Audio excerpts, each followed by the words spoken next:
any funding. Yeah, exactly. Well, good. You won't see a penny out of me. You've got to stop spreading these lies or I'll whip you myself. I'm not afraid. The Constitution asserts a man's right to bear arms and armed bears and all points in between. Who ever heard of a gun or a bear causing problems? This is all cocky pop or whatever that word is. It keeps the place safe. Trouble is caused by unemployment, and unemployment comes from poor economic performance and lazy people. If you had a job, would you steal a car? Of course not. And if you had a high-rise condo, a mistress, and a seat on the board, would you run around graffitiing your name all over town and making a nuisance of yourself, spinning on your back and popping and locking and... Not a hope. It's simple. If you don't have a job, starve. Get out of my constituency. By force if necessary, and starve. That is quite simple. Are you really saying that? Of course I am. Vice City is a growing city. Of course, there are going to be some growing pains, but what I tell people is this. Gather up your life savings, buy yourself a piece of swamp, drain it, and get rid of the damn wildlife. Then apply for planning permission. Pretty soon, you could have your own retirement community or resort destination holiday place. You can start making money out of the boom, the shrub-inspired boom, and enjoy the kind of things sensible people have. Personal bodyguards, massive fences, and a bigger collection of guns than the other guy. It stands to reason. No, no, no, no. Keep them out of here. We do not want any more old folks. If there are any old people listening, go back to your homes. Florida does not want you. Please, die somewhere else. What's wrong with Nevada or Kansas? We want a river. We need a river. The Freedom River. And what about the other crimes? It seems car crime, fashion crime, drugs, everything is on the rise. Absolutely. Of course it is. When I was in Uganda, people were poor, but they were happy. The more you have, the less you have. And that's kind of what I'm all about. There's satisfaction in spending all day weaving a basket, rather than just buying one at the store. At one point in Uganda, I saw a great lake of sand and a massive speaking dog. It was a dog of love, not of hate. It was a spirit journey. What are you talking about? I'm talking about hopes, dreams, the magic of television, especially public television. Puppets can say what men cannot. Yes, but how will that stop people taking baseball bats and pounding the living... Oh my God! Group meeting recently. Baseball is our national sport, our national pastime, joining together as men in order to reward the act of running around in a circle. I will thank you not to take its name in vain, Chavez. I hate that spring training. Who do those guys think they are? Coming here and getting in the way, showing us no respect, drinking our orange juice and seducing our women folk. Training your own home, mister. Our national game down here, my friend, is digging a big ditch. A ditch of hope, which will flood into a river of freedom. So far, we've dug 17 feet. We're almost free, almost, when we are floating away in the Caribbean Sea, free to run things our way, singing Kumbaya in the sunshine. No school, no tax, free barbecue and pinball for everyone. Sophisticated entertainment. Yes, well, what about the little guy? What about the guy who is standing there saying, I like being part of America. I like it a lot. I get public radio. I can hear Maurice Chavez. I own a small one-bedroom home, a business selling flowers to people stuck in traffic. 3 or 4 radios, all turned on to VCPR. A dog, 15 ice cubes. But I don't feel safe. I'm worried about gangs. Gangs are a myth put out by the liberal elite to patronize and demean the working man. I mean, what kind of right-minded youth from a poorer background is going to spend his time stealing things and posing in silly clothes when he could be getting ahead with a minimum wage job and making his parent proud? The dream of America is to live in a duplex and share a yard. Why would anyone want to threaten that great future? Answer me that and I'll show you a green dog. And speaking for the underdog, the foundation I set up with my trust fund, we believe gangs are a valid expression of a people's identity, a grouping, a community within a community. Gangs are a way to be noticed in the boxy suburbs. You scream out.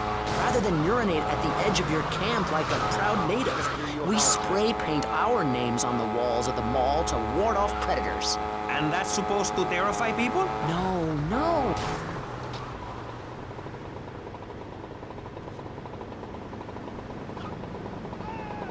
Inclusionary. We'd award badges to good gangs and give bad gangs a silly hat to wear. It would give people something to feel a part of. Kill with kindness, not a garden tool. Yes, but what about the guy getting beaten up on the street? Or the man having his motorcycle stolen? What about him? Or her. Some of the best bikers are really women. Anyone can join our group. This is about poor people getting together. But your father owns half of Florida. How are you part of the working class? Like I said, possessions are not important at all. I'll pick up a hitchhiker in my convertible any day. The other day I picked up a young woman and we discussed a non-violent solution to war. We called it peace. Your father is a great man. He's done more for the arms trade in this state than anyone else, myself included. And you shame him with this. You are making my hair turn white. Nanny. America needs hope, not songs that are supposed to send food to the poor. Songs will get you nowhere. This country needs something to aim for, like being rich and laughing at poor people, or being in government and laughing at the electorate. Now, Mr. Shrub, let's not make this personal. I appreciate your attempt to press the point, but we are here to rest the issue. My city is in trouble, and I think we're not really providing any serious solutions. So far, we've got secessionism, rearing its ugly head for the first time in a century and a half. We've got ignore it, and we've got give everyone a flower. You're all a little unrealistic, yes? Come on, Maurice? Not to say over-opinionated and moronic, Mr. Crashaw, how do we stop people running amok in the city with machine guns and heavy artillery? You've got to give a man a chance. Prisons are overflowing with wasted potential. Make the guilty men innocent once more. Free them from themselves. How? How on earth do you do that? Well, you could let them off. Marvelous. Great. That's a sensible plan. Then they wouldn't be guilty anymore. We've been doing that for years, you idiot. How do you think we'd keep prison costs down? They ain't by magic or cooking the books. We save that for education. But, as in most things, we in government are saving money so that you don't have to. When we spend less money on services, more goes to administration salaries and expenses, which helps make lives a lot less difficult for everybody. It's about sharing. Sharing your taxes out amongst the select few. That's why I worked so hard at school, so I can reap the rewards now. I thought you worked hard at school because the other kids laughed at you and called you a square. That's a damn lie. They called me Wet Fart.